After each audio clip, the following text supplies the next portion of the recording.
பாம்பு கடி நாய்க்கடிக்கு பயமில்லை என்ற அளவில் கிராமப்புறங்களில் மருத்துவ வசதி மேம்படுத்தப்பட்டிருக்கிறது என அமைச்சர் மா சுப்பிரமணியன் தெரிவித்துள்ளார். தமிழ்நாட்டில் நாய்க்கடி சம்பவங்கள் அதிகரித்துள்ள நிலையில் அனைத்து மருத்துவமனைகளிலும் அதற்கான மருந்து கையிருப்பில் உள்ளதா என்று செல்வ பெருந்தகை கேள்வி எழுப்பினார். இதற்கு பதிலளித்த அமைச்சர் மா சுப்பிரமணியன், திமுக அரசு அமைவதற்கு முன்பு ஆரம்ப சுகாதார நிலையங்களில் பாம்பு கடி நாய்க்கடிக்கு மருந்து இல்லாமல் இருந்தது என குறிப்பிட்டார்.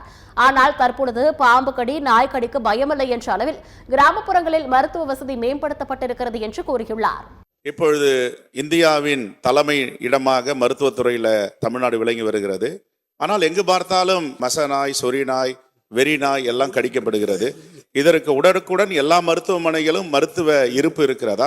அப்படி நாய் கடித்தால் எத்தனை மணி நேரத்திற்குள் நாம் அந்த மருந்தை உட்கொள்ள வேண்டும் என்பதை தாங்கள் வாயிலாக கேட்டு வருவது.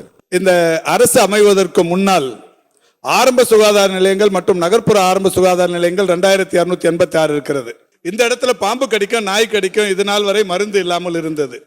இந்த அரசு அமைந்ததற்கு பிறகு மாண்புமிகு முதல்வர் அவர்களுடைய வழிகாட்டுதலில் பாம்பும் நாயும் அதிகமாக கிராமப்புறங்களிலும் மலை கிராமங்களிலும் தான் அதனால கடிபட்டிருக்கிற மக்கள் பாதிப்புக்குள்ளாகிறார்கள். எனவே அந்த மருத்துவ கட்டமைப்பை அங்கே ஏற்படுத்த வேண்டும் என்கின்ற அறிவுறுத்தலை ஏற்று ASV என்று சொல்லப்படுகிற பாம்பு கடி மருந்தும் ARV என்று சொல்லப்படுகிற நாய்க்கடி மருந்தும் 2286 ஆரம்ப சுகாதார நிலையங்களிலும் கடந்த 2.5 ஆண்டுகளாக இருப்பு வைக்கப்பட்டிருக்கிறது.